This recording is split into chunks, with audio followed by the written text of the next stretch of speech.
మనం కూడికను ఆరంభించుకుందాం. ప్రార్థన చేస్తాం.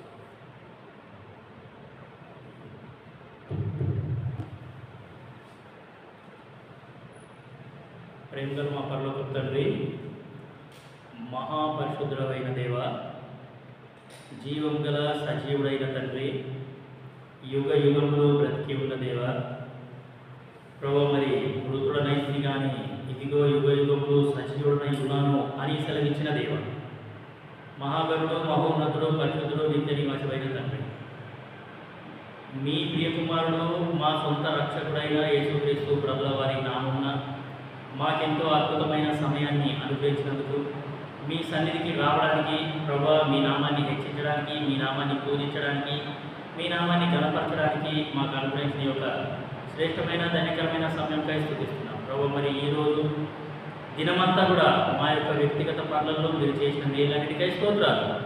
పనులకు తండ్రి, మా ఉద్యోగాలలో, మా యొక్క వ్యాపారాలలో, ఆయా పనులలో, మా బాధ్యతలలో మేము మెండైన కృపను అనుగ్రహించినారు. మమ్మల్ని సురక్షితంగా, క్షేమంగా, భద్రంగా ఉంచినందుకు మీకు వెళ్ళలేని వందనాలు. మీ యొక్క కాపుదల కొరకు, మీ యొక్క భద్రత కొరకు మరి నాయన మీకు వెళ్ళలేని వందనాలు, స్తుతులు, స్తోత్రాలు తెలియజేసుకుంటూ వస్తున్నాం. మమ్మల్ని క్షేమంగా ఉంచినారు, సజీవ లెక్కలో ఉంచినందుకు మీకు వందనాలు. ఎన్నో కీడుల నుండి, ఎన్నో అపాయాల నుండి, ఎన్నో ప్రమాదాల నుండి కాపాడుతున్నారు, రక్షిస్తున్నారు, భద్రపరుస్తున్నారు. మీ మంచితనం కొరకు మీకు వెళ్ళలేని వందనాలు. మీ రెక్కల చాటున మమ్మల్ని భద్రపరిచి ప్రభు మరి ఇంకనూ మరి నాయన మమ్మల్ని ఈ విధంగా నడిపిస్తున్నందుకు మీకు వెళ్ళలేని వందనాలు. ప్రభు ఎంతో గొప్ప రక్షణని మాకు మీరు ఉచితంగా అనుగ్రహించినారు. అందుకై మిమ్మల్ని హృదయపూర్వకంగా స్తుతిస్తున్నాను. పరలోకపు తండ్రి, మరి రక్షించుకున్న తర్వాత నాయన మాకు సంఘం ఇచ్చినారు, సహవాసం ఇచ్చినారు. అపోస్తలుల బోధ, సహవాసము, రొట్టె విరుచుట, ప్రార్థన అనే నూతన నిబంధన సంఘ దర్శనంలో మమ్మల్ని ఉంచినందుకు మీకు వెళ్ళలేని వందనాలు. ప్రభు మరి యొక్క పరిచర్య ధర్మం జరిపించడానికి మరి మీరు అపోస్తలులని, ప్రవక్తలని, సువార్థికులని, కాపర్లని, ఉపదేశకులని మాకు అనుగ్రహించినందుకు మీకు వెళ్ళలేని వందనాలు, స్తుతులు, స్తోత్రాలు తెలియజేసుకుంటూ వస్తున్నాం. పరలోకపు తండ్రి, మరి నాయన వీరం కూడా బెత్లెహేం ప్రార్థనా మందిరాన్ని బట్టి స్తోత్రాలు. మరి నాయన గత 3 వారాలుగా మరి తండ్రి యెహోషువ పుస్తకాన్ని మేము ధ్యానిస్తున్నాం. యెహోషువ యొక్క జీవితాన్ని ధ్యానిస్తున్నాం. సంఘం గురించి ధ్యానిస్తున్నాం, సేవ గురించి ధ్యానిస్తున్నాం, పరిచర్య గురించి ధ్యానిస్తున్నాం. ప్రభు మరి నాయకత్వం గురించి ధ్యానిస్తున్నాం. అందుకై మీకు వెళ్ళలేని వందనాలు. ఈ యొక్క పరిశుద్ధ గ్రంథాన్ని మాకు ఇచ్చినారు. పరిశుద్ధ గ్రంథంలో ఉన్న ఆశ్చర్య సంగతులు మాకు తెలియజేస్తూ వస్తున్నందుకు మీకు వెళ్ళలేని వందనాలు, స్తుతులు, స్తోత్రాలు తెలియజేసుకుంటూ వస్తున్నాం. ప్రభు మాకు సంఘంలో బైబిల్ పఠనం ఇచ్చినారు. సో మరి నాయన సంఘ ప్రార్థన ఇచ్చినారు, ఆరాధన ఇచ్చినారు. ఆదివారం వారి కార్యక్రమాలలో కూడా మమ్మల్ని ఆత్మీయంగా నడిపిస్తూ వస్తున్నందుకు, ఆత్మీయంగా మరి నాయన వృద్ధి చేస్తూ వస్తున్నందుకు మీకు వెళ్ళలేని వందనాలు. ఆత్మీయ జీవితానికి సంబంధించిన సీరియస్నెస్ మాకు అనుగ్రహిస్తూ వస్తున్నందుకు మీకు వెళ్ళలేని వందనాలు, స్తుతులు, స్తోత్రాలు తెలియజేసుకుంటూ వస్తున్నాం. ప్రభువా మరి మీ ప్రియులు కూడా వస్తున్నారు. వచ్చే వాళ్ళందరినీ బట్టి కూడా వందనాలు. మరి నాయన కొద్దిమంది వాక్యం వింటున్నారు తండ్రి. మరి ఆ విన్న వాళ్ళలో కూడా మీ యొక్క కార్యాన్ని మీరు జరిపిస్తూ వస్తున్నందుకు మీకు వెళ్ళలేని వందనాలు. ప్రభువా మరి నేటి దినం ఈ యొక్క కూడికని తండ్రి మరి ప్రార్థనతో ఆరంభిస్తున్నాం, కృతజ్ఞతతో ఆరంభిస్తున్నాం, స్తుతితో ఆరంభిస్తున్నాం, ఆరాధనతో ఆరంభిస్తున్నాం. పాడే పాటలలో తోడుగా ఉండండి, వాక్య ధ్యానంలో సహాయం చేయండి. అంధకార చీకటి శక్తులన్నింటినీ విశ్వాసంతో మేము వేస్తున్నాము, గద్దిస్తున్నాం, బంధిస్తున్నాం. కరెంటుని, మైక్ని మీ ఆధీనంలో పెట్టుకోండి. వాయిద్యాలు వాయించే వారిని, పాటలు పాడే వాళ్ళని, వాక్యం బోధించే వాళ్ళని జ్ఞాపకం చేసుకోవాల్సిందిగా కోరుతున్నాం. సంఘం మీది, ప్రజలు మీ వారు. ఈ యొక్క సంఘాన్ని మీరు మీ స్వరక్తం చేత కొన్నారు, కడిగినారు, పవిత్రపరిచినారు. మరి నాయన దర్శించేది మీరు, సంధించేది మీరు, ఆకర్షించేది మీరు, హృదయాలు మార్చేది మీరు. పరలోకపు తండ్రి ఒక వ్యక్తిని మరి నాయన మీ సంఘంలో చేర్చేది మీరు. అందుకై మిమ్మల్ని స్తుతిస్తున్నాం. మా మధ్యలో కూడా మీరు దిగిరండి, మా మధ్యలో మీరు కార్యం చేయండి. నేటి దినాన ఈ యొక్క పఠనం ద్వారా మేమేం నేర్చుకోవాలో అది మాకు నేర్పించండి. మీ ప్రజల సమయాన్ని మరి నాయన నేను కూడా వ్యర్థం చేయకుండా వ్యర్థమైన మాటలను కొట్టివేయండి. సిలువ వేయబడే యేసుక్రీస్తు ప్రభుల వారు మాత్రమే కనబడేలాగున, ఆయన మాత్రమే ఇక్కడ మహిమ చెందేలాగున సహాయం చేయండి. అంధకార చీకటి శక్తులన్నింటినీ మేము విశ్వాసంతో యేసునామమున గద్దిస్తూ, బంధిస్తూ యేసుక్రీస్తు ప్రభుల వారి నామమున స్తుతించి ప్రార్థించి పెట్టుకుంటున్నాం తండ్రి. ఆమేన్.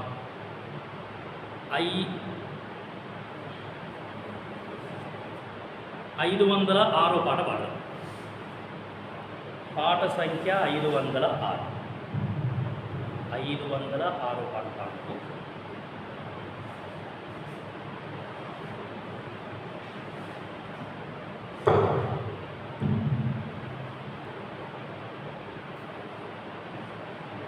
పాట సంఖ్య 506.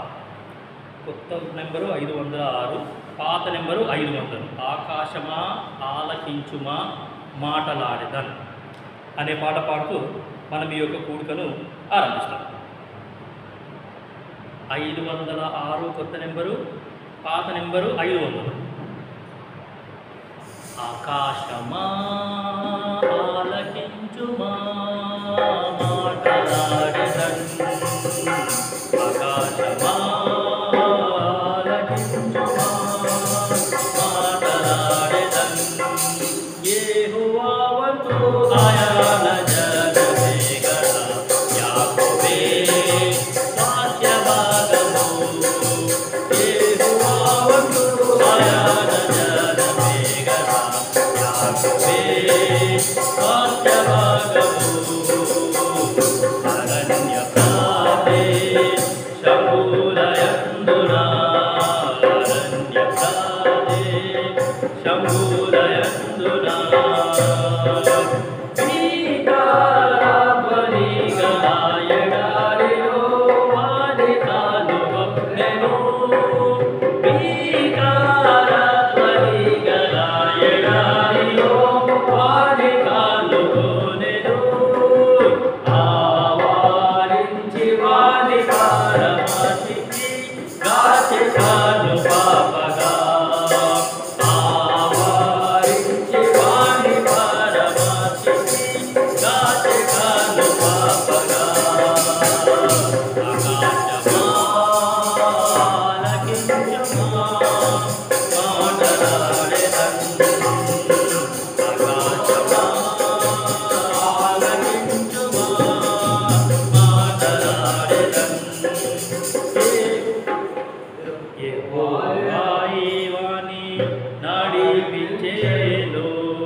దశన విద్యను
పాట సంఖ్య 500. నీ యేసుని వెలుగులో నడిచెదను, రాత్రి పగలాయనతో నడిచెదను అని పాట.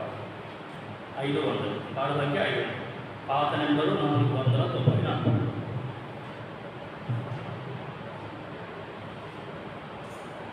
నీ యేసుని వెలుగులో నడిచెదను,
అశ్రేష్టంబో గ్రంథములో ఏ చోట చూచినా ఆదరణ తెలుగు ఇంగ్లీష్. అశ్రేష్టంబో గ్రంథములో ఏ చోట చూచినా ఆదరణయున్నది.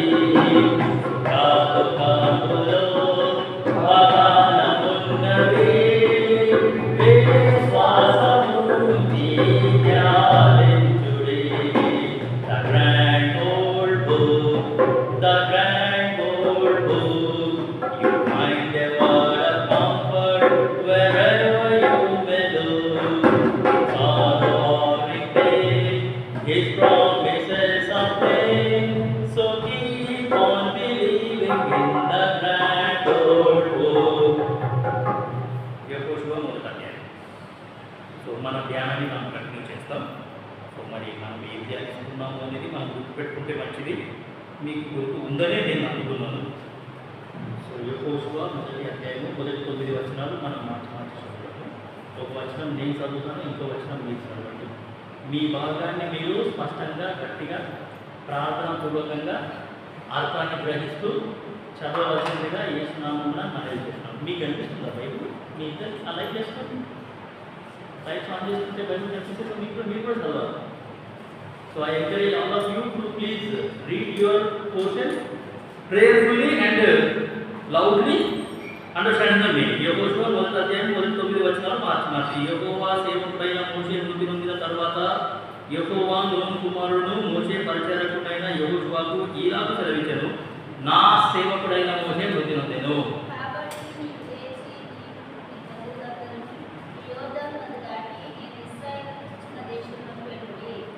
కాబట్టి మీ భాగాన్ని మీరు గట్టిగా స్పష్టంగా చదవండి. ఇప్పుడు 3వ వచనం నేను చదువుతున్నాను. 3వ వచనం నేను చదివిన తర్వాత 4వ వచనం మీరే చదవాలి. యెహోషువ 1:3 నేను చదువుతున్నాను.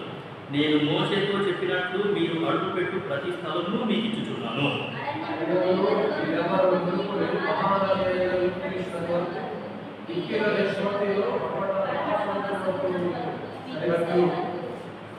ఐదవ వచనం నీవు ప్రవచించినట్లును ఏ మనుషులను నీ ఎదుట నిలువలేకయుండును.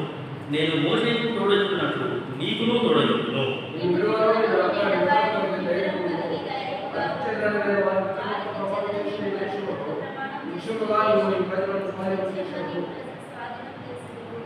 ఏడవ వచనం అయితే నీవు నిబ్బరం కలిగి జాగ్రత్త పడి బహుధైర్యంగా నుండి నా సేవకుడైన మోషే నీకు ఆజ్ఞాపించిన ధర్మశాస్త్రం అంతటి చొప్పున చేయవలెను.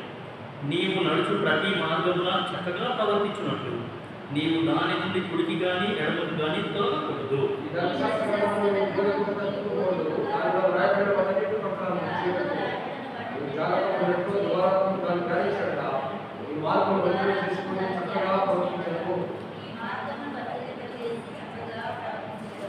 తొమ్మిదో వచనం అందరూ కలిసి చదువు.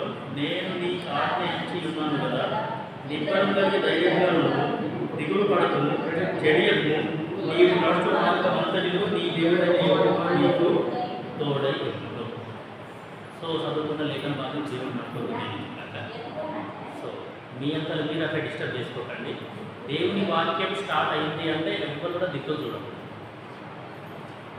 అంటే ఈ రోజులలో నేను ఏం చేస్తున్నానంటే I'm teaching church discipline to the church.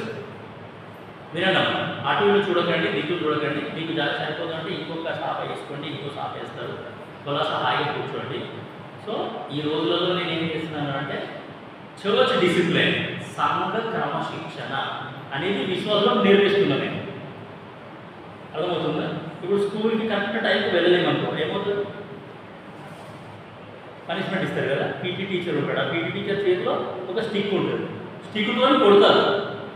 So అదేవిధంగా దేవుని మందిరానికి వచ్చేటప్పుడు నేను కరెక్ట్ టైంకు రావాలి అనేది మనం అలవాటు చేసుకోవాలి, నేర్చుకోవాలి. అండి వచ్చిన తర్వాత దిక్కులు చూసుకుంటా ఎవరు వచ్చేది, ఎవరు రాకొచ్చేది, అట్లా ఇతరులను అసలు చూడనే చూడలేదు.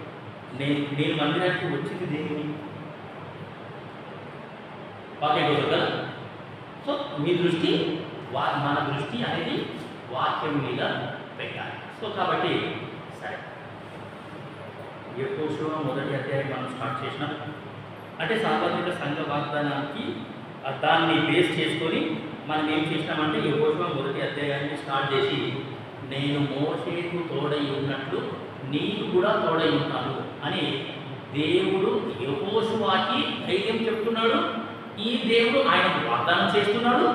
అండ్ దేవుడు చెప్పిన మాట ఏంటి అంటే మోషే ఎటువంటి అద్భుత కార్యాలు చేసినాడో అటువంటి అద్భుత కార్యాలు నీ ద్వారా కూడా చేస్తాను.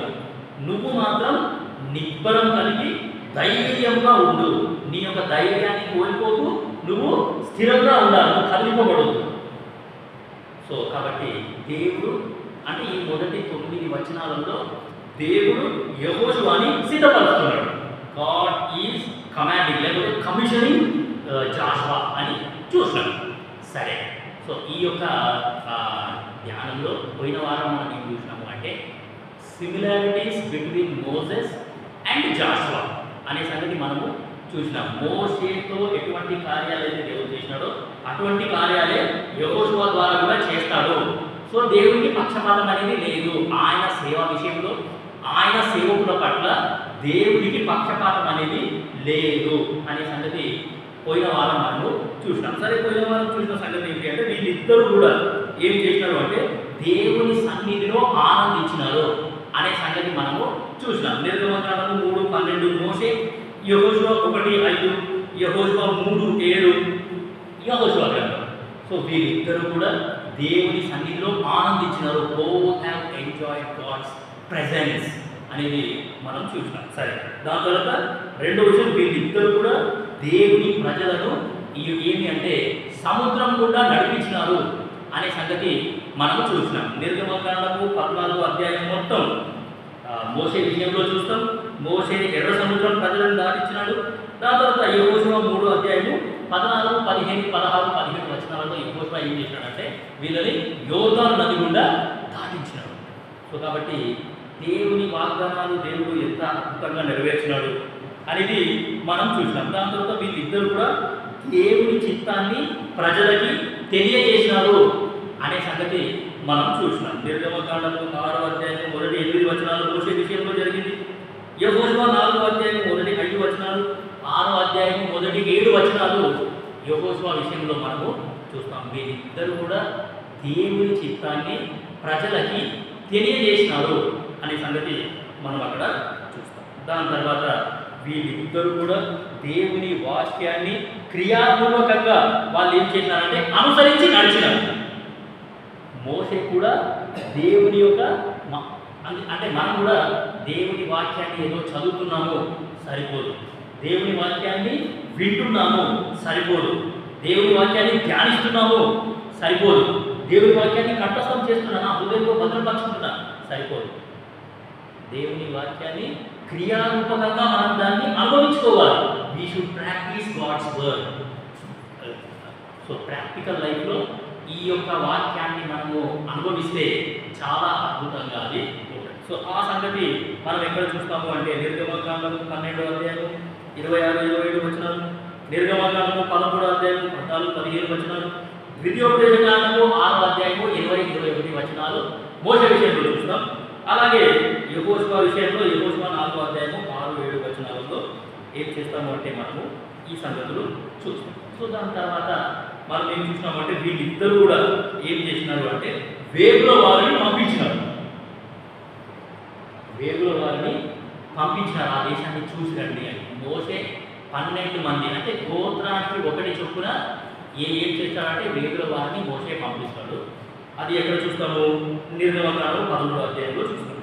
యెహోషువ కూడా ఏం చేస్తాడంటే యెహోషువ 2వ అధ్యాయంలో ఇద్దరు వేగుల వారిని ఆయన ఎరుకోకు పంపిస్తారు. మీరు ఆ యొక్క ఎరుకో దేశాన్ని చూసిరండి. సో ఎందుకు ఇవన్నీ మరలా రిపీట్ చేస్తున్నాము అని అంటే ఒక్కోసారి రిపీట్ చేస్తే మళ్ళీ మీకు ఏమి అంటే మీ హృదయంలో అది ఉండిపోతుంది. సరే, దాని తర్వాత వీళ్ళిద్దరు కూడా ఏం చేసినారు అని అంటే వాళ్ళు దేవుని యొక్క దూత సన్నిధిని కూడా వాళ్ళు అనుభవించినారు. మోషే అండ్ యెహోషువ వీళ్ళిద్దరు కూడా దేవుని దూత సన్నిధిని వాళ్ళు అనుభవించినారు. నిర్గమకాండము 3వ అధ్యాయము 2వ వచనం చదవండి. మీరు చదవండి, ఎవరైనా నిర్గమకాండం 3వ అధ్యాయం 2వ వచనం మీకు అర్థమవుతుంది. నిర్గమకాండం 3వ అధ్యాయము 2వ వచనం.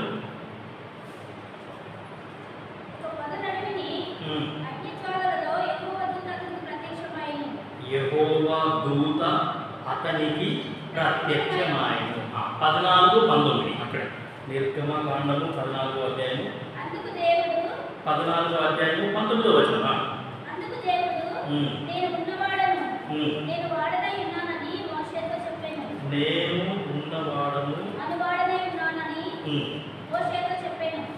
మరియు ఆయన 14వ అధ్యాయము 19వ వచనము నిర్గమకాండము. అప్పుడు ఇశ్రాయేలీయుల ఎదుట సమూహమునకు ముందుగా నడిచిన దేవదూత వారి వెనుకకు పోయి వారిని వెంబడించెను. ఆ మేఘ స్తంభము వారి ఎదుట నుండి పోయి వారి వెనుక నిలిచెను. దేవదూత. కాబట్టి దేవుని దూత వాళ్ళ మధ్యలోనే ఉన్నాడు అనే సంగతి మనం చూస్తాం. సరే, యెహోషువ విషయానికి వచ్చేసరికి 5వ అధ్యాయము 13, 14, 15 వచనాలు. యెహోషువ 5వ అధ్యాయము 13, 14, 15 వచనాలు. అక్కడ కూడా యెహోషువ ఏం చేసినాడంటే యెహోవా దూతను చూడండి. యెహోషువ యెరికో ప్రాంతముననున్నప్పుడు అతడు కన్నులెత్తి చూడగా దూసిన కత్తి చేత పట్టుకొని ఉన్న ఒకడు అతని ఎదుట నిలిచి ఉండెను. యెహోషువ అతని ఎదుటకు వెళ్ళి, నీవు మా పక్షముగా ఉన్నవాడవా మా విరోధుల పక్షంగా ఉన్నవాడవా అని అడగగా అతడు, కాదు, యెహోవా సేనాధిపతిగా నేను వచ్చి ఉన్నాను.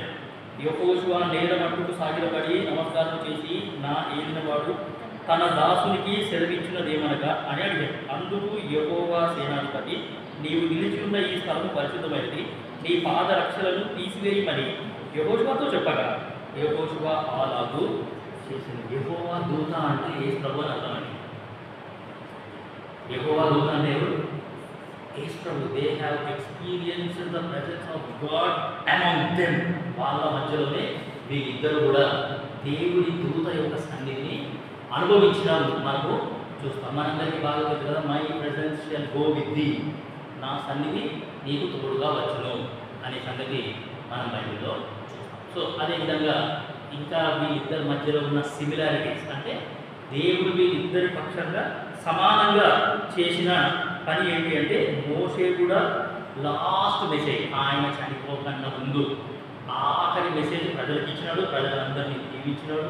అట్లనే యెహోషువ కూడా ఏం చేసినాడంటే ఆయన చనిపోకన్నా ముందు ఏం చేసినాడు అంటే ప్రజలందరినీ దీవించినాడు. ఆ యొక్క కట్టడం మరలా వాళ్ళకి మరొకసారి గుర్తు చేస్తాడు. దేవుడు ఎన్ని ఆశ్చర్య కార్యాలు చేసి మనల్ని ఆ యొక్క బానిసత్వం నుంచి విడిపించి తీసుకుని వచ్చినాడు అనే సంగతి యెహోషువ మరొక పర్యాయము చేస్తాడు, గుర్తు చేస్తాడు. సరే, ఇప్పుడు మోషే బతికింది 120 సంవత్సరాలు, యెహోషువ బతికింది 110 సంవత్సరాలు అనే సంగతి మనం గుర్తుపెట్టుకుంటే చాలా.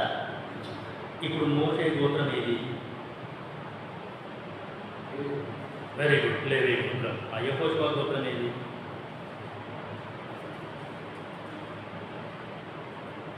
ఏమో మోషే గోత్రం ఏది?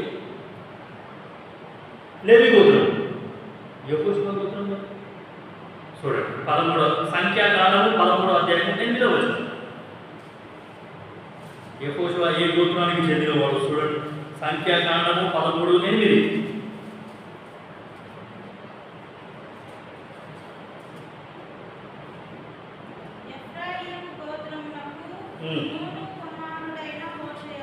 అది ఎఫ్రాయిము గోత్రమునకు నూను కుమారుడైన హోషేయ. 16 వచనం చదవమా అక్కడి 13, 16 సంఖ్యాకాండం అక్కడి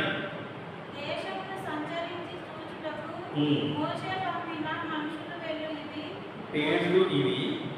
మోషే నూను కుమారుడైన హోషేయకు యెహోషువ అను పేరు. సో ఇప్పుడు యెహోషువ యొక్క గోత్రం ఏంటి? ఎఫ్రాయిము గోత్రం. ఇవన్నీ మనం గుర్తుపెట్టుకోవాలి, చాలా ఇంపార్టెంట్. సరే, రేపు మీ చర్చిలో సిస్టర్స్ మీటింగ్ పెట్టుకుంటారు, ఎవరో ఒకరు వస్తారు, వాళ్ళు అడుగుతారు యెహోషువ గోత్రం ఏంటి అని అడిగితే మీరు తక్కువ అని చెప్పాలి, ఎఫ్రాయిము గోత్రం.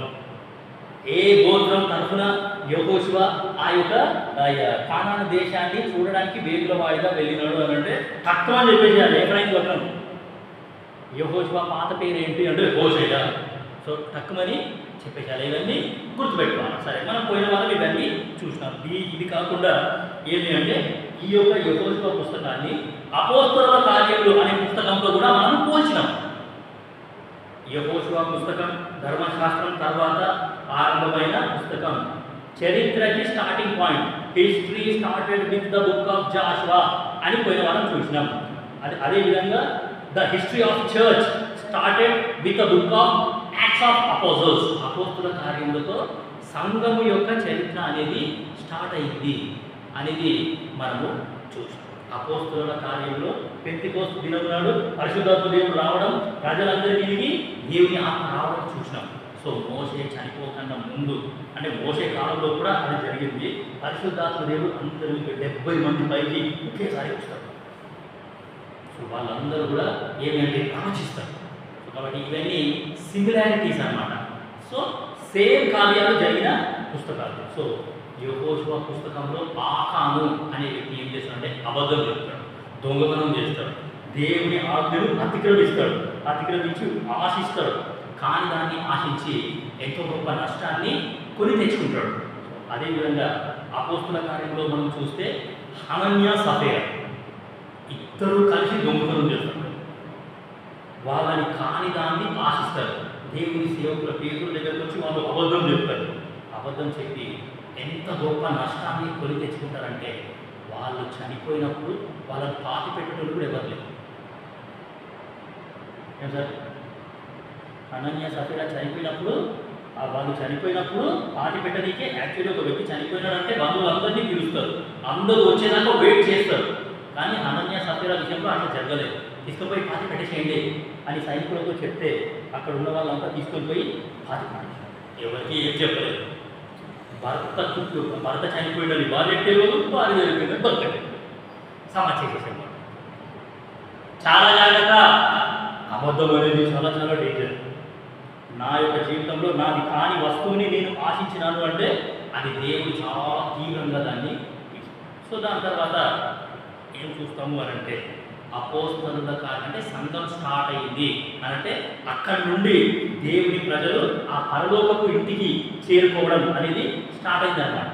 పరలోకానికి ద్వారం తెరవబడింది. అదేవిధంగా ఈ యొక్క యెహోషువ పుస్తకంలో మనం చదివితే ఈ యెహోషువ ప్రజలందరినీ కానాను దేశంలో ప్రవేశించడానికి తీసుకొని వెళ్తున్నారు. సో కాబట్టి పేతురు ఒక్కసారి వాక్యం చెప్తే 3000 మంది వాళ్ళ హృదయంలో గుచ్చబడి వెంటనే యేసుని అంగీకరించినారు, వెంటనే బాప్తిసం తీసుకున్నారు. సో సో వాళ్ళంతా పరలోక రాజ్యంలో చేర్చబడ్డారు. సో యెహోషువ కూడా మరి ఎంతమంది ఉన్నారో కౌంట్ అయితే మనకు తెలియదు, కానీ వాళ్ళందరినీ కూడా ఆయన ఈ కానాను దేశానికి తీసుకొని వెళ్తారు. సో ఇవన్నీ సిమిలారిటీస్, సేమ్ థింగ్స్. ఆ పుస్తకం ఈ పుస్తకం రెండిట్లో సమానంగా జరిగిన కార్యాలు మనము పోయిన వారంలో చూడడం జరిగింది. సరే, ఈ వారం ఏం చేద్దామంటే ఈ యెహోషువ మొదటి అధ్యాయం మొత్తానికి ఒక పేరు ఇవ్వాలి. యెహోషువ పుస్తకం అనేది it's a book of victory అని చెప్పినాం.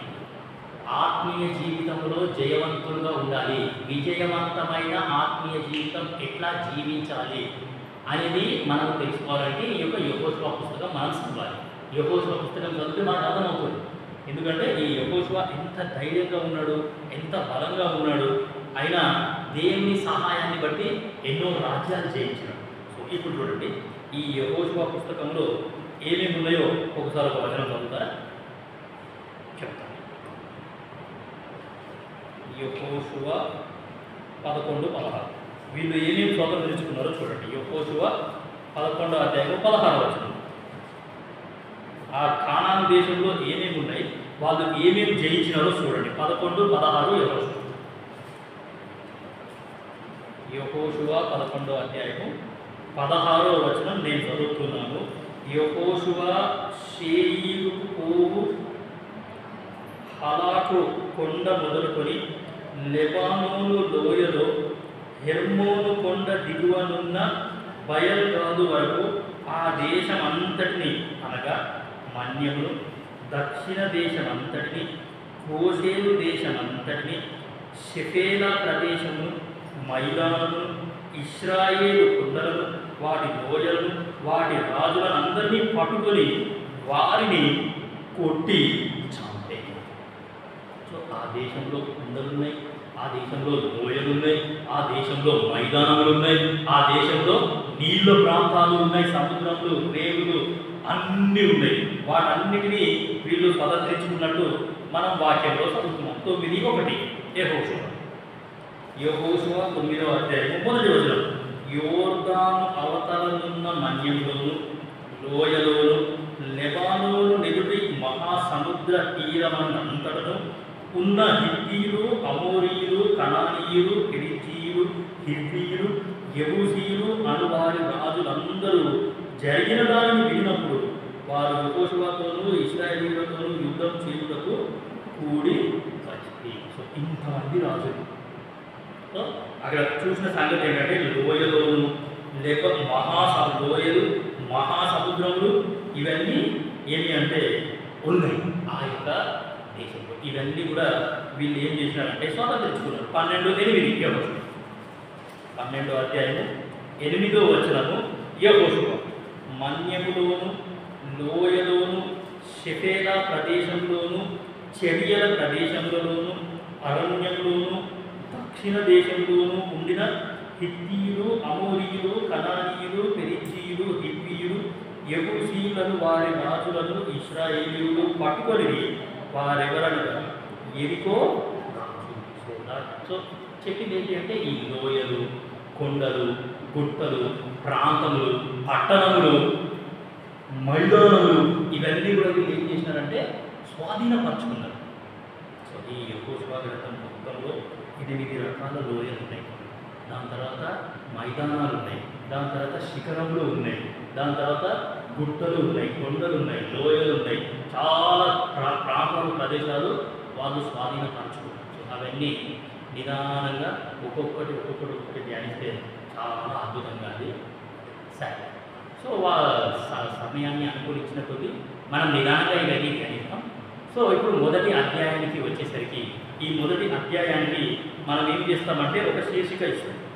ఈ మొదటి అధ్యాయం చదివిన తర్వాత ఈ మొదటి అధ్యాయానికి నేను ఒక శీర్షిక ఇవ్వాలి అని అనుకుంటే ఏం శీర్షిక ఇస్తాము అంటే ఫేత్ ఫౌండేషన్ అనే శీర్షిక మనం దీనికి ఇవ్వచ్చు. విశ్వాసము యొక్క పునాది మొదటి అధ్యాయానికి ఇచ్చే శీర్షిక. అంటే ఈ మొదటి అధ్యాయం చదివిన తర్వాత ఒక వ్యక్తికి ఏమవుతుందంటే ఈ మొదటి అధ్యాయంలో ఏముంది అని అంటే విశ్వాసం యొక్క పునాది అనేది ఇక్కడ మనకు కనిపిస్తుంది. అక్కడ జరిగిన సందర్భం ఏంటంటే ఐగుప్తు దేశంలో నుండి ఎంతమంది అయితే విడుదల పొందుకున్నారో వాళ్ళందరూ కూడా చనిపోయినారు. ఇద్దరు ఐగుప్తు దేశంలో నుండి ఎంతమంది అయితే విడుదల పొందుకున్నారో వాళ్ళందరూ కూడా ఏమైపోయినారు? అరణ్యంలోనే వాళ్ళు చనిపోయినారు. వాళ్ళ సంతానాన్ని ఆ దేశంలోకి తీసుకొని పోవాలి. వాళ్ళ సంతానానికి సువార్తను ప్రకటించాలి. వాళ్ళ సంతానం లోపల విశ్వాసం ఎట్లా గుర్తించాలి? వాళ్ళ సంతానానికి ఎవరు ధైర్యపరచాలి? మనము వెళ్ళే దేశం చాలా అద్భుతమైన దేశము అనే సంగతి ఎవరు చెప్పాలి? వాళ్ళు ఎట్లా నడుస్తారు అని అంటే కేవలం విశ్వాసాన్ని బట్టి వాళ్ళు నడుస్తారు. అందుకే దేవుడు ముందు యెహోషువను సిద్ధపరుస్తున్నాడు, యెహోషువను ధైర్యపరుస్తున్నాడు. 5వ వచనం నేను మళ్ళీ చదువుతున్నాను, 1:5. యెహోషువ 1:5. నీవు బ్రతుకు దినములన్నిటను ఏ మనుషులను నీ ఎంత నిలువలేయుండును, నేను మోషేకు తోడయున్నట్లు నీకు తోడయుండును, నిన్ను విడువను, నీ నిలబడను, నిబ్బరంగా ధైర్యపరులను వారికి ఇచ్చేదనని నేను వారి పితరులతో ప్రమాణం చేసిన ఈ దేశంలో నిశ్చయంగా నీవు ఈ ప్రజల స్వాధీనము చేసేదవు. వారి పితరులతో ప్రమాణం చేసిన దేశం, ఏ పితరులైతే అరణ్యంలో నశించిపోయినారో, ఏ పితరులైతే అరణ్యంలో చనిపోయినారో ఆ పితరులతోని నేను ప్రమాణం చేసినాను. ఈ సంతానానికి ఇప్పుడు బ్రతికున్న వీళ్ళకి ఆ దేశాన్ని ఇస్తా, కాబట్టి నువ్వు ధైర్యంగా ఉండు అని యెహోషువకు చెప్తే నిజంగా యెహోషువకు చాలా ధైర్యం వచ్చేసి ఆ దేవుని యొక్క మాట విన్న తర్వాత యెహోషువకు చాలా విశ్వాసం వచ్చింది, చాలా ధైర్యం వచ్చింది. ఏ మాత్రం కూడా అనుమానం లేకుండా యెహోషువ ఏం చేసినాడంటే వీళ్ళని ఆ దేవుని మాటని ఆయన విశ్వసించాడు. సో ఫేత్ ఫౌండేషన్ ఈ మొదటి అధ్యాయానికి మనం ఇచ్చిన శీర్షిక ఏంటి అంటే ఫేత్ ఫౌండేషన్, విశ్వాసం యొక్క పునాది. ప్రజల యొక్క హృదయాలలో విశ్వాసం అనే పునాది వేయడం అనేది ఇక్కడ జరిగింది. సో కాబట్టి విశ్వాసము లేకుండా దేవునికి ఇష్టలై ఉండుట అసాధ్యము అని వాక్యంలో ఉన్నది.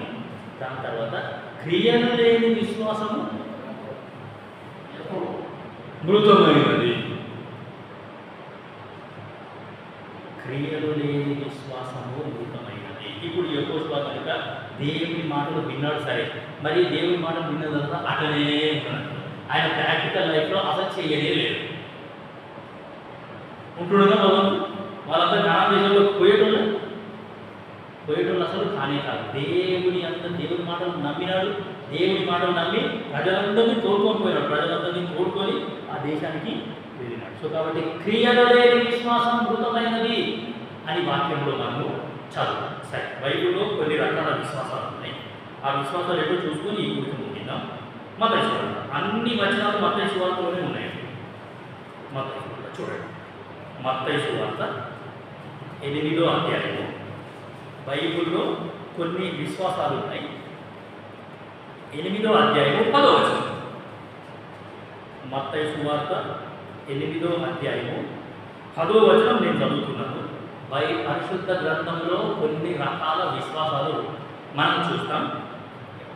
మత్తయి సువార్త 8వ అధ్యాయము 10వ వచనం. యేసు ఈ మాట విని ఆశ్చర్యపడి వెంట వచ్చుచున్న వారిని చూసి, ఇశ్రాయేలులో నెవరికైనను నేనింత విశ్వాసం ఉన్నట్టు చూడలేదని నిశ్చయంగా మీతో చెప్పుచున్నాను.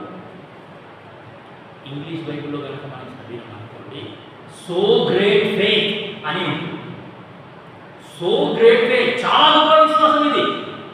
అక్కడ జరిగిన సందర్భం ఏంటంటే, ఒక శతాధిపతి యేసు దగ్గరకు వస్తాడు. వచ్చి ఆయన దాసుడు పక్షవాయువుతో బాధపడుతున్నాడంట. పక్షవాయువుతో బాధపడుతుంటే ఆయన ఏమంటాడంటే 8వ వచనం, ఆ శతాధిపతి, ప్రభువా, నీవు నా ఇంటిలోనికి వచ్చుటకు నేను పాత్రుడు కాను, నీవు మాట మాత్రము సెలవివ్వు, అప్పుడు నా దాసుడు స్వస్థపరచబడును. ప్రభువా, నువ్వు నా ఇంటికి వచ్చి నా శతాధిపతిని చూసి ఆ శతాధిపతిని ముట్టి స్వస్థపరచాల్సిన అవసరం లేదు, మాట సెలవి చాలు. అప్పుడు యేసు ఆయన చుట్టూ చాలా మంది జనం ఉన్నారట. ఆ జనమందరినీ చూసి ఒక మాట చెప్తున్నాడు, ఇశ్రాయేలులో ఇప్పటి వరకు ఎవ్వరికైనా సరే నేను ఇంత విశ్వాసం ఉన్నట్టు చూడలేదు. ఇంగ్లీష్ బైబిల్లో so great faith, so great faith, చాలా గొప్ప విశ్వాసం ఇది. సో దేవుని మాటలు ఉన్నట్టు నమ్మడం అనేది చాలా గొప్ప విశ్వాసం. సో కాబట్టి ఈ యొక్క శతాధిపతి విషయంలో దేవుడు చెప్పిన మాట ఏంటి అంటే చాలా గొప్ప విశ్వాసం. ఒకటి చాలా గొప్ప విశ్వాసం. రెండో చూడండి 15:28 మత్తయి సువార్త. అన్ని వచనాలు మత్తయి సువార్తలోనే ఉన్నాయి. 15వ అధ్యాయము 28వ వచనము మత్తయి సువార్త. చూడండి, అక్కడ ఇంకొక స్త్రీ ఉన్నది. అమ్మా నీ విశ్వాసం గొప్పది. గొప్ప విశ్వాసం. ఇప్పుడు గొప్పది అండ్ చాలా గొప్పది రెండుకి తేడా ఏంటండి? ఏం సార్? గొప్పది అండ్ చాలా గొప్పది తేడా ఉందా లేదా? సో శతాధిపతి విషయంలో దేవుడు ఇచ్చిన సాక్ష్యం ఏంటి అంటే సో గ్రేట్ ఫెయిత్, చాలా గొప్ప విశ్వాసం ఇది. ఇప్పుడు ఇక్కడ చూడండి ఇక్కడ ఏమి అంటే 21 నుండి నేను చదువుతున్నాను. యేసు అక్కడి నుండి బయలుదేరి తూరు సిదోను ప్రాంతంలోకి వెళ్ళగా ఇదిగో ఆ ప్రాంతంలో నుండి కానాను స్త్రీ ఒకటే వచ్చి, ప్రభువా దావీదు కుమారుడా నన్ను కరుణించుము, నా కుమార్తె దయ్యం పట్టి బహుబాధపడుచున్నదని కేకలు వేసెను. కానాను స్త్రీ యేసు ప్రభు దగ్గరికి వచ్చినారు.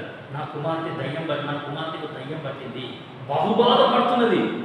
అలా యేసు ప్రభు ఏమంటాడంటే, అమ్మ పిల్లల ముక్క తీసుకొని కుక్క పిల్లలు చేసుడు మంచిది కాదు. ముందు పిల్లలు తృప్తి చెందాలి, దాని తర్వాత కుక్క పిల్లలకు వేస్తాం, లేదా ఏదైనా మిగిలిపోతే కుక్క పిల్లలకి వేస్తాం అంటే ఆమె ఏమంటారంటే, అయ్యా ఆ పిల్లలు తినే రొట్టె ముక్కలలో ఎవరన్నా కింద పడతాయి కదా, ఆ కింద పడే రొట్టె ముక్కల కోసమన్నా ఎదురు చూస్తారు కదా, అసోటి దాన్ని నేను నీ నోట్లో నుండి ఒక్క మాట ఊడి పడితే నాకు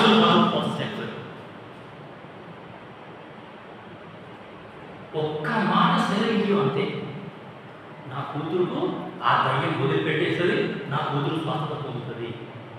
ఆమె వెనకాల వచ్చి కేకలేస్తుందంట. కేకలేసినా సరే ఎవరు పట్టించుకోలేదు, ఎవరు వినలేదు.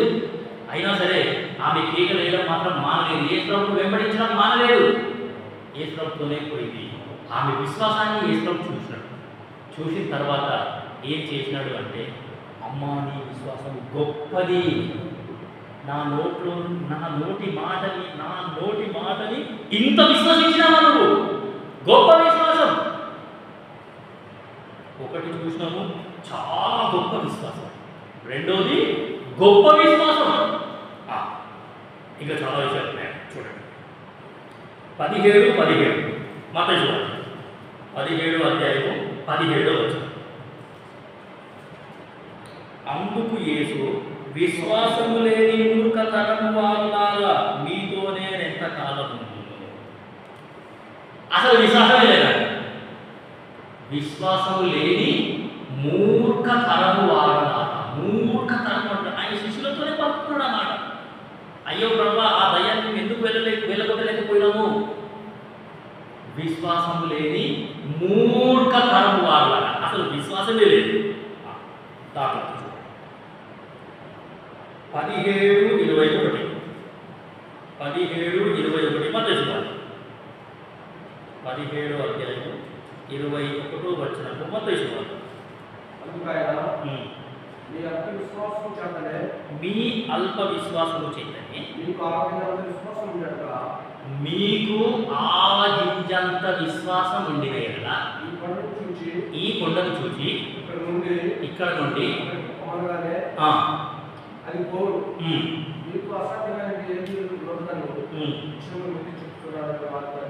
మూడు మాటలు మనం చూసినాము.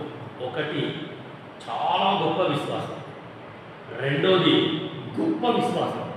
ఇప్పుడు ఏం చూసినాము అని అంటే ఆవగింజంత విశ్వాసం ఉంటే చాలు. ఆవగింజంత విశ్వాసం ఉంటే ఈ కొండ అంటే శ్రమలు అని అర్థం. కొండ అంటే ఇరుకు పరిస్థితులు అని అర్థం. కొన్ని సందర్భాలలో మన ఎదురుగా ఉన్న పరిస్థితులు, మన కుటుంబంలో ఉన్న పరిస్థితులు కానీ, సంఘంలో ఉన్న పరిస్థితులు కానీ, సమాజంలో ఉన్న పరిస్థితులు కానీ ఓ కొండలాగా పర్వతాలాగా అంత ఎత్తు మన ఊహ కంటే మించే ఎత్తుగా కనబడతాయి. సో కొండలు అంటే శ్రమలు, ఇరుకులు, ఇబ్బందులు, అనారోగ్యత, వస్త్రహీనత, దిగంబరత్వము, కళ్ళు, తెగులు ఇవే. సో కాబట్టి నీకు ఆవగింజంత విశ్వాసం ఉంటే చాలు. సో ఈ విశ్వాసం అనేది ఎట్లా స్టార్ట్ అవుతుంది అంటే చిన్నగా స్టార్ట్ అవుతుంది. ఆవగింజ ఎంత ఉంటుంది? చిన్నగా. ఏ విశ్వాసికైనా సరే ఏ సంఘంకైనా సరే, ఏ బోధకునికైనా సరే, ఎవరికైనా సరే విశ్వాసం అనేది చిన్నగా స్టార్ట్ అవుతుంది. ఎందుకు విశ్వాసం అనేది గింజతో పోల్చబడ్డదంటే గింజ అన్ని గింజల కంటే చిన్నది. విశ్వాసం చిన్నగా స్టార్ట్ అవుతుందమ్మా. ఆ చిన్నగా స్టార్ట్ అయి ఆరంభమైన విశ్వాసం దినాలు గడుస్తూ ఉన్న కొద్దీ ఎదగాలి. నా లోపల ఆ విశ్వాసం ఏం కావాలా? ఎదగాల, పెద్దగా అవ్వాలా. పెద్దగయ్యి ఒక చెట్టు ఏ విధంగా అయితే ఎదుగుతుందో అదే విధంగా నా హృదయం లోపల విశ్వాసం అనేది ఎదుగుతూనే ఉండాలా, పైకి వెళ్తూనే ఉండాలి. కానీ ఆ విశ్వాసం అనేది పూర్తిగా నశించుకోవద్దు. కాబట్టి ఆ గింజ అనేది ఆ చెట్టులాగా పెద్దగా ఎదిగి చెట్లు అన్నిటికంటే ఇంకా పైకి వెళ్ళిపోదు. అన్నిటికంటే పెద్ద చెట్టు ఏదో అంటే ఇంకా అదే.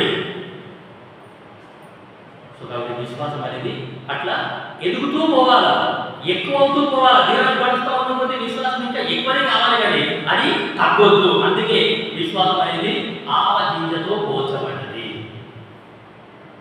కాబట్టి యెహోషువ కూడా అదే పని చేసినాడు. ముందు ఆరంభంలో ఆయన మోషేకు పరిచారకుడుగా ఉన్నాడు, మోషేకు అసిస్టెంట్గా ఉన్నాడు. సో ఆ మోషే దగ్గర అన్నీ నేర్చుకున్నాడు, అన్నీ చూసినాడు, అన్నీ జాగ్రత్తగా గమనించి ఆయన లోపలికి విశ్వాసం వచ్చేసింది. దేవుడు ఎంత గొప్పవాడు, ఎంత అద్భుతమైన కార్యాలు చేస్తున్నాడు, ఎంత మహాకార్యాలు చేస్తున్నాడు, ఎన్ని సూచన క్రియలు, బ్రహ్మాండమైన క్రియలు చేస్తున్నాడు అని యెహోషువ లోపలికి విశ్వాసం వచ్చింది. ఆయనకు ధైర్యం వచ్చింది, ఈ దేవుడు మనతో ఉంటే ఇంకా ఈ లోకంలో మనకు ఏది అవసరం లేదు, ఈయన అద్భుత కార్యాలు చేసే దేవుడు అని ఈ యొక్క యెహోషువకి విశ్వాసం అనేది రావడం మనము చూస్తాం. సో కాబట్టి చాలా గొప్ప విశ్వాసం, దాని తర్వాత గొప్ప విశ్వాసం, దాని తర్వాత ఆవగింజంత విశ్వాసం. విశ్వాసం అనేది చిన్నగా స్టార్ట్ అవుతుంది. దినాలు గడుస్తూ ఉన్న కొద్దీ నా లోపల విశ్వాసం అనేది ఎదుగుతూ ఉండాలి. సో విశ్వాసం అనేది ఎట్లా వస్తుంది అంటే క్రీస్తుని గురించిన మాటను వినుట వలన విశ్వాసం అనేది వస్తుంది. విశ్వాసం అనేది క్రీస్తుని గురించిన మాటలు వినుట ద్వారా విశ్వాసం అనేది వస్తుంది. సో నువ్వు వినడానికి రావట్లేదు, నీకు బైబిల్ వినడమే నీకు ఇష్టం లేదు. సో విశ్వాసం ఎట్లా ఎదుగుతుంది చెప్పండి? విశ్వాసం ఎట్లా పెరుగుతుంది? సో కాబట్టి చాలా జాగ్రత్తగా మనము ఇప్పుడు చూడండి 13:58 మత్తయి సువార్త 13వ అధ్యాయం 58వ వచనం ఎంత మంచిగా ఉందో చూడండి. వారి అవిశ్వాసమును బట్టి ఆయన అక్కడ అనేకమైన అద్భుతములు చేయలేదు. వారి అవిశ్వాసమును బట్టి ఆయన అక్కడ అనేకమైన అద్భుతాలు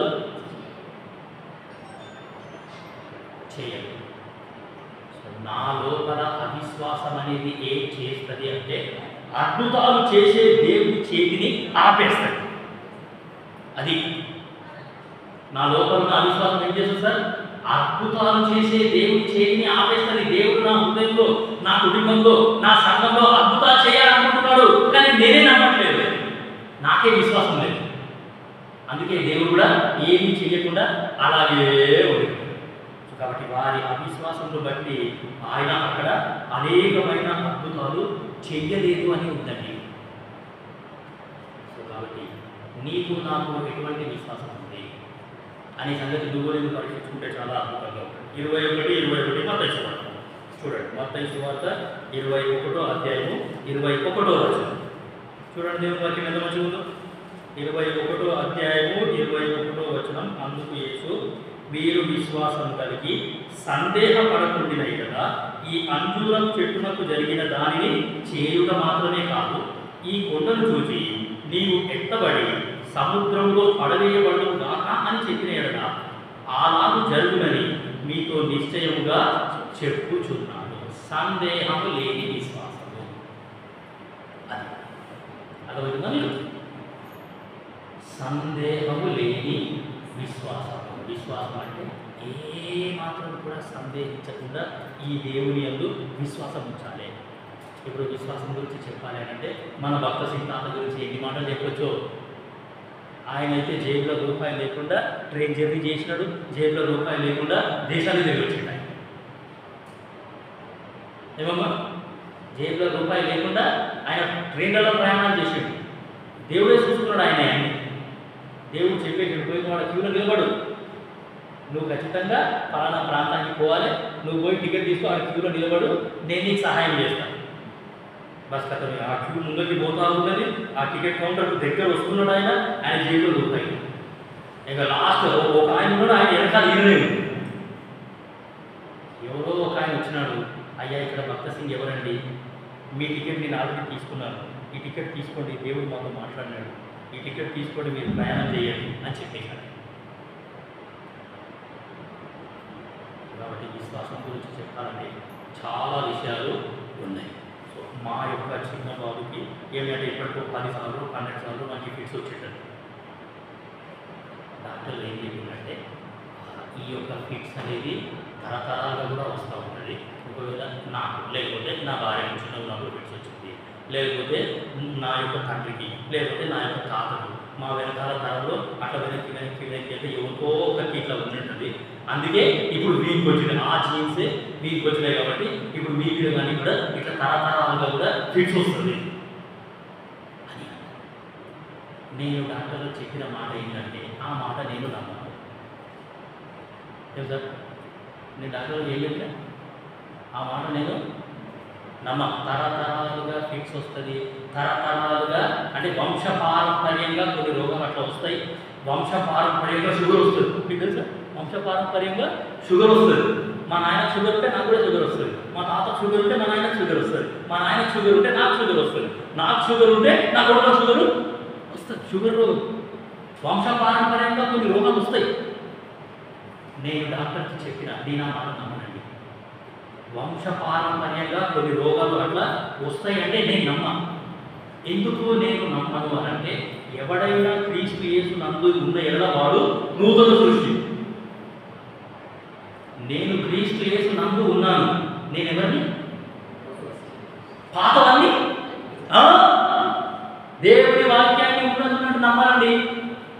నేను క్రీస్తు యేసు నందు ఉన్నాను, నన్ను నూతన సృష్టిగా చేసినాడు. నూతన సృష్టి, సృష్టి కొత్త సృష్టి అండి, పాతవన్నీ పోయినాయి. నా భార్య కూడా క్రీస్తు యేసు నందు ఉన్నది, ఆమె కూడా దేవుడు నూతన సృష్టి చేసినాడు, ఆమె కూడా పాత అయింది. అమ్మ దగ్గర వంశపారంపర్యంగా అడిగి వచ్చింది, నేను నమ్మ అని చెప్పాను. నేను నమ్మ, అవన్నీ నమ్మ. వంశపారంపర్యంగా కొన్ని వ్యాధులు అట్లా కంటిన్యూ అవుతాయంటే నేను అస్సలు నమ్మ. నేను సృష్టికర్తను నమ్ముతున్నాను, ఈ వాక్యాన్ని నేను నమ్ముతున్నాను. సో కాబట్టి ఏమి అంటే ఆ చెప్పిన తర్వాత డాక్టర్ తర్వాత వేరే మాట్లాడారు. కొద్దిమంది పిల్లలు ఎట్లుంటారంటే వాళ్ళు హైపర్ యాక్టివ్, అంటే వాళ్ళ లోపల చురుకుదనం ఎక్కువ ఉంటుందండి. హైపర్ యాక్టివ్ అంటారు వాళ్ళు, చురుకుదనం అనేది ఎక్కువ ఉంటుంది. అట్లా హైపర్ యాక్టివ్ని బట్టి బ్రెయిన్లో కదలికలు వచ్చి పిల్లలకు ఫిట్స్ వస్తాయి. ఈ మాట నేను నమ్ముతాను. మా పిల్లలు హైపర్ యాక్టివ్. సో కాబట్టి ఎందుకు చెప్తున్నాము అంటే విశ్వాసం. దేవుని వాక్యాన్ని ఏం చేయాలి? ఉన్నదున్నట్టు నమ్మాలా. నేను క్రీస్తు యేసు నందు ఉన్నాను, నేను నూతన సృష్టి, నా జీవితంలో పాతవన్నీ దేవుడు కొట్టేశాడు, పాతవన్నీ గతించను ఉంది. ఇంకా వంశపారంపర్యంగా అవే రోగాలు కఠినం అవుతాయంటే నేను మాత్రం. సో కాబట్టి ఎటువంటి విశ్వాసం నువ్వు నేను కలిగి ఉన్నాము. సో సందేహం లేకుండా దేవుని యొక్క వాక్యాన్ని, దేవుని యొక్క మాటని మనము నమ్మడం. ఒకటి చూసినాము చాలా గొప్ప విశ్వాసం, రెండవది చూసినాము గొప్ప విశ్వాసము, దాని తర్వాత ఆత్మగింజంత విశ్వాసం, దాని తర్వాత ఏమి అంటే ఇప్పుడు ఏం చూసినాము సందేహం లేని విశ్వాసం. ఇప్పుడు చూడండి 6:30 మత్తయి సువార్త 6:30 మత్తయి సువార్త 6:30 ఒక రకమైన విశ్వాసం ఉంది. చూడండి, నేడుండి రేపు పొయ్యిలో వేయబడు అడవి గడ్డిని దేవుడు ఈలాగూ అలంకరించిన ఎడల అల్ప విశ్వాసులారా మీకు మరి నిశ్చయంగా వస్త్రములు ధరింపజేయము కదా. అల్ప విశ్వాసం. చూడండి 8వ అధ్యాయము 26వ వచనం నేను చదువుతున్నాను. 8వ అధ్యాయము 26వ వచనం మత్తయి సువార్త. అన్ని వచనాలు మత్తయి సువార్తలోనే ఉన్నాయి. అందుకాయన అల్ప విశ్వాసులారా ఎందుకు భయపడుతున్నారని వారితో చెప్పి లేచి గాలిని సముద్రమును గద్దింపగా మిక్కిలి నిమ్మల మాయము. దాని చూడండి 14:31 మత్తయి సువార్త 14వ అధ్యాయము 31వ వచనం. వెంటనే యేసు చెయ్యి చాపి అతని పట్టుకొని, అల్ప విశ్వాసి, ఎందుకు సందేహపడితివని అతనితో చెప్పాను. ఇంకో మాట చూడండి. దాని తర్వాత 16వ అధ్యాయము 8వ వచనం మత్తయి సువార్త. అప్పుడు యేసు చూచుకొనుడి, పరిసయ్యులు సద్దుకయ్యులు అనువారి పులిసిన పిండిని గూర్చి జాగ్రత్త పడ్డని వారితో చెప్పాను. కాగా వారు మనము రొట్టెలు తేనందున గదా ఈ మాట చెప్పినని తమలో తాము ఆలోచించుకొనుచుండిరి. యేసు అది ఎరిగి, అల్ప విశ్వాసులారా, మన యొక్క రొట్టెలు లేవని మీలో మీరెందుకు ఆలోచించుకొనుచున్నారు. 17వ అధ్యాయము 20వ వచనం. రాసుకునే వాళ్ళు మీరు తొందరగా రాసుకోండి, ముందు రాసుకోండి, తర్వాత వాక్యం చదువుతాం. 17వ అధ్యాయము 20వ వచనం. మత్తయి సువార్త 17వ అధ్యాయము 20వ వచనం. అందుకాయన మీ అల్ప విశ్వాసము చేతనే, మనం ఇందాక చదివిన మీ అల్ప విశ్వాసము చేతనే. సో ఈ అల్ప విశ్వాసం ఎవరికి ఉంది అంటే శిష్యులకే ఉంది. అందుకే చదివించండి. ఈ అల్ప విశ్వాసం ఎవరికి ఉంది? శిష్యులకే. 24 గంటలు యేసుతోనే ఉన్నారు. 24 గంటలు యేసునే వెంబడిస్తున్నారు. ఆయన చేసే అద్భుతాలన్నీ కళ్ళారా చూస్తున్నారు. ఆయన మాటలు చెవులారా వింటున్నారు. 5 రొట్టెలు 2 చేపలు 5,000 మందికి పంచినారు. అయినా సరే వాళ్ళ లోపల గొప్ప విశ్వాసం లేదు. ఇంత గొప్ప విశ్వాసం లేదు. ఏ గొప్ప విశ్వాసం లేదు. అల్ప విశ్వాసులారా అంటున్నాడు దేవుడు వాళ్ళని. అల్ప విశ్వాసం ఎక్కడో ఒక్క మూల ఉన్నది అంతే. కొంచెం శ్రమ వచ్చిందంటే ఆ విశ్వాసం కూడా పోదు. అల్ప విశ్వాసులారా అనే మాట మనము చూస్తాం. కాబట్టి శిష్యులకే అల్ప విశ్వాసం ఉంది అంటే ఇక నీ పరిస్థితి నా పరిస్థితి ఏంటంటే, సో యెహోషువ చాలా గొప్ప అద్భుత కార్యాలు చేసినాడు ఆ యొక్క యెహోషువ గ్రంథంలో. ఆ యెహోషువ మాత్రం ఎంత గొప్ప విశ్వాసం అంటే యెహోషువది. అసలు ఆ దేవుడు కనపడడం కూడా కనపడట్లేదు. ఆయన చేతులు కనపడట్లేవు, కాళ్ళు కనపడట్లేదు, పుట్టి స్వరం మాత్రమే వినపడుతుంది. దేవుడు మేఘంలో వస్తున్నాడు, ఆ మేఘంలో ఉండి వాళ్ళ యెహోషువతో మాట్లాడుతున్నాడు అంతే. ఆ స్వరం మాత్రమే వినపడాలి. ఆ ఒక్క స్వరాన్ని విని, ఆ ఒక్క స్వరాన్ని బట్టి యెహోషువ పూర్తిగా విశ్వాసం అనేది ఉంచినాడు. కాబట్టి మనం కూడా ఈ యొక్క వాక్యాన్ని మనం పూర్తిగా హృదయపూర్వకంగా విశ్వాసం వస్తే చాలా అద్భుతంగా నేను ఇంతకుముందు చెప్పినాను, మరలా చెప్తున్నాను. పోయిన సంవత్సరం నా వ్యక్తిగత వాగ్దానం ఆదికాండము 13వ అధ్యాయము 17వ వచనం ఏమి అంటే, నీవు చూచుచున్న ఈ దేశంలో నీకును నీ సంతానములకు సదాకాలము ఇచ్చను. లాస్ట్ ఇయర్ నా పర్సనల్ ప్రామిస్. ఆ వాగ్దానం చదవగానే చాలా సంతోషమైంది. నేను చూసే పరలోక దేశాన్ని నా తర్వాత నా పిల్లలకు కూడా దేవుడు ఇస్తాడు. నేను నమ్మితే జరుగుతుంది, నమ్మకపోతే నా పిల్లలు అయిపోయి నేను కూడా పరలోక రాజ్యం ఉన్నది, నరకం అనేది ఉన్నది. God is real, Jesus is real, Jesus is living. So we have a living faith. మనకు ఉన్న విశ్వాసం ఏంటి అంటే జీవం గల విశ్వాసము. జీవం గల దేవుడిని నమ్ముకున్నాం కాబట్టి మన విశ్వాసము జీవం గల విశ్వాసము. చనిపోయిన దేవుళ్ళని నమ్ముకుంటే చనిపోయిన విశ్వాసం. చనిపోయిన దేవుళ్ళు ఎట్లాగో చూడరు, మాట్లాడరు, మలతరు, వాళ్ళు పనిచేయరు, వాళ్ళ చేతులతో సహాయం చేయరు, వాళ్ళు నడవరు, మనకు నడవరు. మనం బ్రతికున్న దేవుడిని నమ్ముకున్నాం కాబట్టి మన విశ్వాసం కూడా living faith. Our faith is called living faith. మా బాబు విషయంలో, మా చిన్న బాబు విషయంలో యెషయా గ్రంథము 41:12 2 సంవత్సరాల క్రితం వారి వాగ్దానం, నీతో కలహించు వారిని నీవు వెతకదవు కానీ వారిని కనుగొనలేకపోయేదవు. నీతో కలహించు వారితో నేను కనుగొంటాను, వారిని మాయం చేస్తాను అని ఉంటుంది. 41:12 చూడండి. యెషయా 41:12 దేవుడి వాక్యాన్ని ఉన్నటువంటి నమ్మాలండి. 41వ అధ్యాయము 12వ వచనం యెషయా చదువుకొని ముగించేస్తాను. నీతో కలహించు వారిని నీవు వెతుకుదువు కానీ వారిని కనుగొనలేకపోదువు. నీతో యుద్ధం చేయు మాయమైపోదులు, అభావులగుదురు. నీతో యుద్ధం చేయవారు మాయమైపోదురు, అభావులగుదురు అనేది ఆ వాగ్దానం మీద ఉన్నది. మా చిన్న చిన్నబాబు వాగ్దానం మీద 12 సార్లు వానికి ఫిట్స్ వచ్చింది. నీతో యుద్ధం చేసేవాళ్ళు అభావంలో తరిగి నీకు కనబడిన వాళ్ళు నీకు కనబడకుండా చేసేస్తారు. ఆ రోజు నుండి ఇప్పటి వరకు ఇప్పుడు 3 సంవత్సరాలు అయింది ఆ వాగ్దానం వచ్చి వానికి. ఆ 3 సంవత్సరాల నుంచి మనకి ఇప్పటికీ కూడా ఆ ఫిట్స్ అనేది రాలేదా? దేవుని వాక్యాన్ని ఉన్నదిన్నట్టు నమ్మాలి. మనం నమ్మితే దేవుడు అంత కార్యాలు చేస్తాడు. వాడిని స్కూల్లో జాయిన్ చేసినాము, వాడికి ఎడ్యుకేషన్ ఇప్పిస్తున్నాము, అన్నీ ఇప్పిస్తున్నాము. సో కాబట్టి what kind of faith I have, ఎటువంటి విశ్వాసం నేను కలిగి ఉన్నాను? శతాధిపతిలాగా గొప్ప సో గ్రేట్ ఫెయిత్, ఇంత గొప్ప విశ్వాసం ఉందా? లేకపోతే ఆ కానాను స్త్రీలాగా గొప్ప విశ్వాసం ఉందా? లేకపోతే శిష్యులలాగా అల్ప విశ్వాసం? లేకపోతే విశ్వాసం అసలే లేదు, విశ్వాసం లేని మూర్ఖతనకు వాడాలా? మనం విశ్వాసం ఇస్తే దేవుడు మన జీవితంలో, మన కుటుంబంలో, మన సంఘంలో అద్భుత కార్యాలు, ఆశ్చర్య కార్యాలు, సూచక క్రియలు ఈ యొక్క దేవుడు చేస్తాడు. సో ఆ సంగతి ఆల్రెడీ యెహోషువ విషయంలో జరిగింది, నెరవేర్చబడ్డది. ఆ యెహోషువ గ్రంథం మనం చదివితే మనకు అర్థమవుతుంది. సో ఇప్పుడు యెహోషువకు ఎటువంటి విశ్వాసం ఉందో సార్? మామూలు విశ్వాసం ఉందా? గొప్ప విశ్వాసం ఉందా? చాలా గొప్ప విశ్వాసం ఉందా? చాలా గొప్ప విశ్వాసం. మనం కూడా అటువంటి విశ్వాసం కలిగి ఉండాలి అనేది దేవుడి యొక్క ఒక నిమిషం ప్రార్థన చేస్తాం. దేవుడి వాక్యం ప్రేమగల తండ్రి, మహాపరిశుద్ధుల దేవ, ఎంతో అద్భుతమైన సమయాన్ని నాకు మాకు ఇచ్చినారు. వందనాలు ప్రభు. మీ ఇంటికి వచ్చినారు, వాక్యం విన్నాను. యెహోషువ మొదటి అధ్యాయానికి ప్రభు మరి మేము ఇచ్చిన శీర్షిక ఏంటి అంటే ఫెయిత్ ఫౌండేషన్, మా హృదయంలో విశ్వాసం యొక్క పునాది.